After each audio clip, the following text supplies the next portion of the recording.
melihat ada dua momen yang saya hubung-hubungkan, dan saya mohon nanti Habib menjawab kepada kami semua.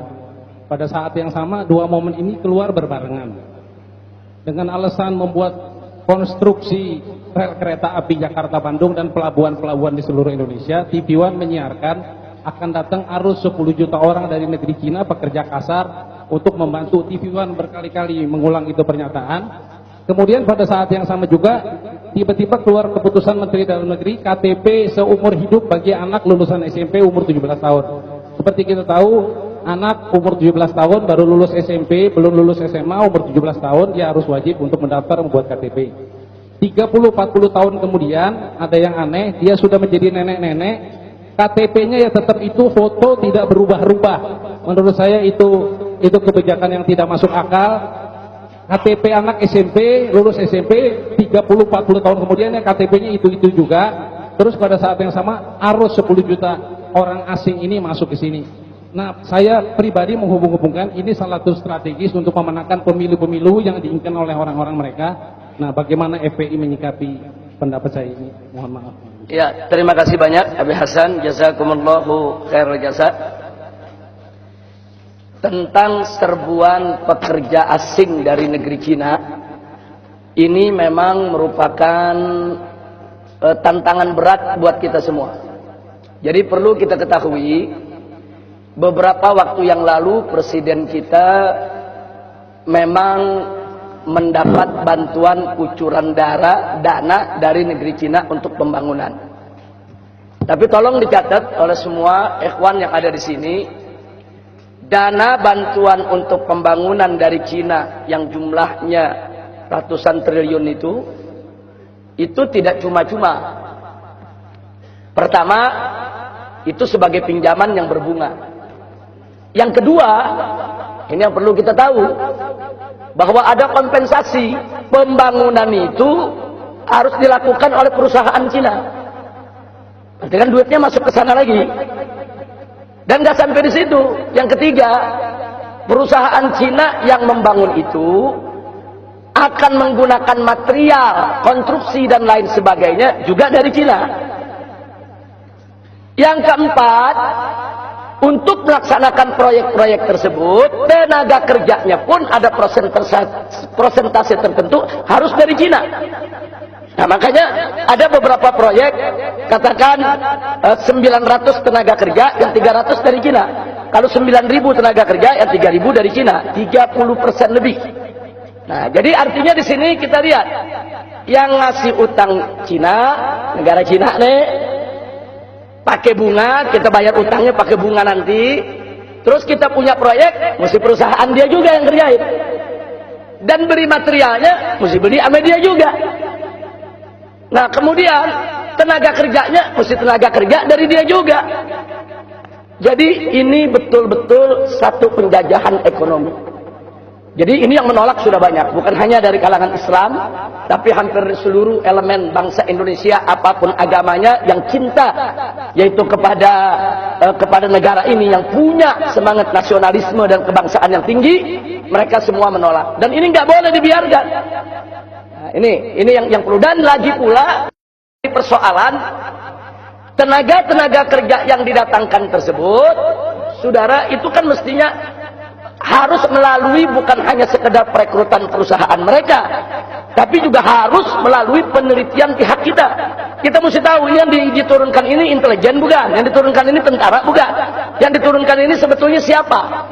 Nah, jadi ini sudah bukan lagi menjadi konon katanya, tapi real tenaga kerja Cina itu sedang menyerbu Indonesia. Itu pertama yang saya mau bicara. Yang kedua, ada hal yang sangat tragis, bukan lagi ironis, tapi tragis.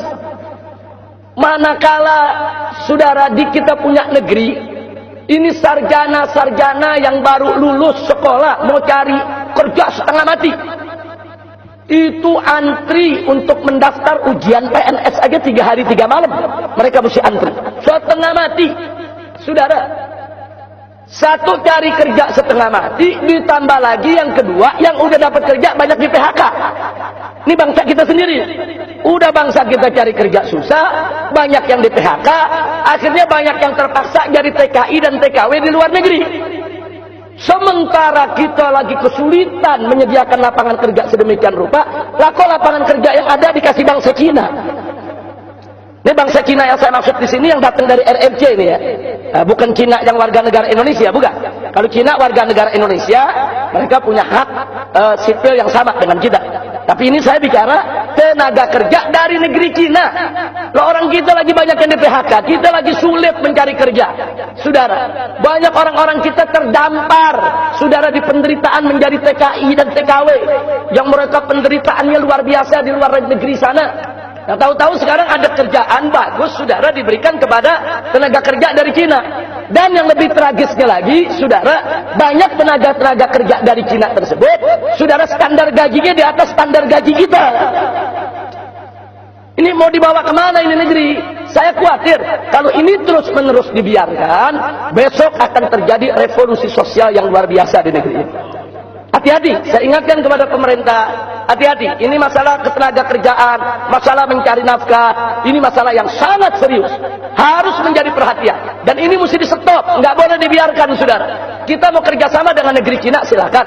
Kita mendapatkan dana bantuan dari negeri Cina, sah-sah saja untuk pembangunan, silakan, no problem, saudara. Tapi jangan ada persyaratan utang tadi itu, saudara. Persyaratannya kita mesti pakai perusahaan mereka, yang bangun mesti mereka, materialnya beli dari mereka, tenaga kerjanya dari mereka. Apa-apaan ini, saudara? Ini penjajahan ekonomi, ini penjajahan ekonomi. Dan ingat, 350 tahun kita dijajah oleh Belanda, itu yang 200 tahun yang menjajah kita perusahaan, bukan pemerintah Belanda, saudara. VOC itu perusahaan. Perusahaan perkebunan, perusahaan pertanian, saudara, yang punya uang banyak, yang menyewa, yaitu jawara-jawara untuk kenteng-kenteng mereka, bahkan membentuk pasukan bersenjata. Itu yang jajah Indonesia. 200 tahun lebih kita dijajah oleh perusahaan Belanda, bukan pemerintah Belanda, bukan. Baru setelah 200 tahun, perusahaan tersebut mengalami kebangkrutan, diserahkan kepada pemerintah Belanda untuk menjajah Indonesia. Nah, jadi artinya hati-hati, jangan sampai besok Indonesia ini dijajah oleh perusahaan Cina, saudara. Kita lagi diserbuin oleh perusahaan-perusahaan Cina, saudara. Mereka akan jajah kita. Dan jangan lupa, pengusaha-pengusaha tersebut, saudara, dengan akses yang mereka miliki, dengan finansial yang mereka punya, mereka mampu untuk membentuk security yang dipersenjatai, security yang dilatih. Saudara, jangan kaget, saudara. Kalau sekarang ini banyak orang keturunan di Indonesia ini rame-rame daftar jadi anggota Perbakin. Kalau mereka daftar jadi anggota Perbakin, artinya apa? Mereka boleh bawa senjata, mereka boleh punya senjata, mereka boleh menggunakan senjata, walaupun alasannya untuk olahraga atau untuk berburu, saudara. Nah, kenapa orang-orang pribumi pada nggak jadi anggota Perbakin? Ya karena bayarnya mahal untuk bikin kartunya, saudara. Tapi bagi mereka, sekedar bayar 3 juta, 5 juta, 10 juta, kecil, saudara. Dapat beli senjatanya cuma 20 juta, saudara, dapat senjata bagus kok. Ini bahaya. Jadi hati-hati, ini negeri kita ala khatarin azim, dalam posisi yang sangat-sangat berbahaya. Jadi saya sepakat itu, tapi ini kita nggak bisa sikapi hanya dengan ceramah, hanya dengan tabligh, tapi harus ada gerakan konkret, real.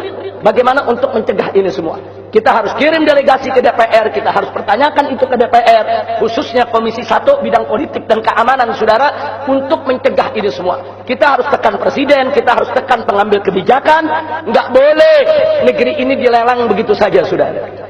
Sekarang kita lihat, saudara, ini kekuatan pengusaha-pengusaha Cina non-Muslim di Indonesia besar. Mereka punya kerjasama yang kuat dengan perusahaan Cina yang ada di RRC. Makanya sekarang proyek reklamasi, saudara. Begitu seorang menteri yang punya nasionalisme, punya semangat kebangsaan, cerdas, rajin, bagus, berani, seperti Pak Rizal Ramli, saudara, dia protes itu reklamasi pantai Jakarta. Dia tolak itu reklamasi daripada pulau di sana.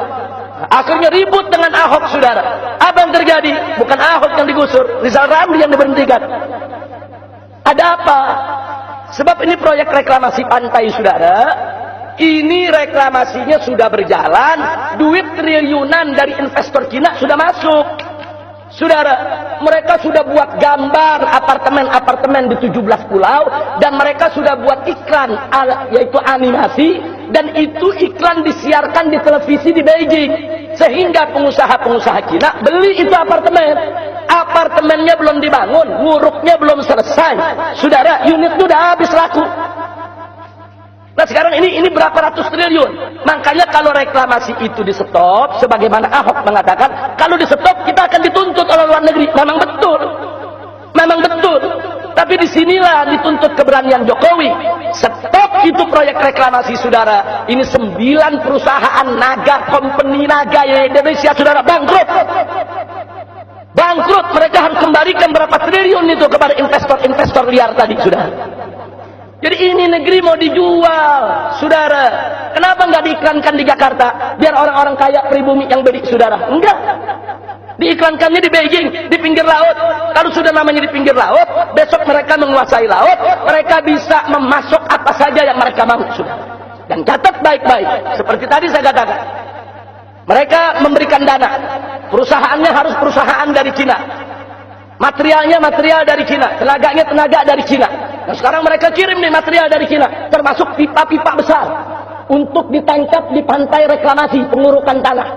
Begitu dibawa itu pipa-pipa besar sampai di Tanjung Priok, isinya narkoba. Fakta, saudara. Ini bukan konon katanya, berapa ton narkoba yang dimasukkan ke Indonesia, saudara. Ada apa dengan negeri kita ini? Dihadap ini. Udah mereka ngambil apa namanya, mereka berikan kita pinjaman, kita harus bayar dengan bunga. Ditambah kita mesti pakai perusahaan mereka, kita mesti pakai material mereka, kita mesti pakai tenaga kerja mereka. Mereka manfaatkan menguasai laut untuk masukkan narkoba. Nah, jadi ini nggak boleh dibiarkan. Ini semua punya kaitan. Jadi saya sepakat dengan Habib Hasan, ini harus disoroti, dan FPI sangat serius menyoroti persoalan ini. Nah, adapun soal KTP dan lain sebagainya, saya tidak ingin memberikan ulasan yang panjang, tapi keresahan Habib Hasan sebetulnya keresahan kita semua. Nah, artinya KTP itu memang seyogianya tidak seumur hidup, tapi ada fase-fase tertentu, 5 atau 10 tahun, kan ada perubahan status seseorang. Perubahan dia udah kawin atau belum, perubahan apakah dia pekerja atau anak sekolah. Nah, ini kalau nggak dimuat di KTP seumur hidup, sampai nenek-nenek masih pelajar gitu. KTP kita bikin umur 17 tahun, statusnya apa? Pelajar SD, kan begitu. Pelajar SM atau SMA, saudara. Nah, begitu umur kita 50 tahun, nggak diganti-ganti, masih pelajar, belum kawin terus tuh. Bagi yang laki jadi modal kawin lagi tuh. Nah, jadi saya pikir betul yang dikatakan Habib Hasan tadi, memang tidak realistis. Mesti ada fase tertentu untuk diperbarui. Tapi saya sepakat, kalau biayanya dibebaskan. Nah, boleh dibuat ulang 10 tahun sekali, tapi tanpa biaya. Nah, ini yang perlu saya sampaikan. Terima kasih Habib Hasan. Jazakumullahu khairan jazak atas apa yang disampaikan oleh beliau barusan.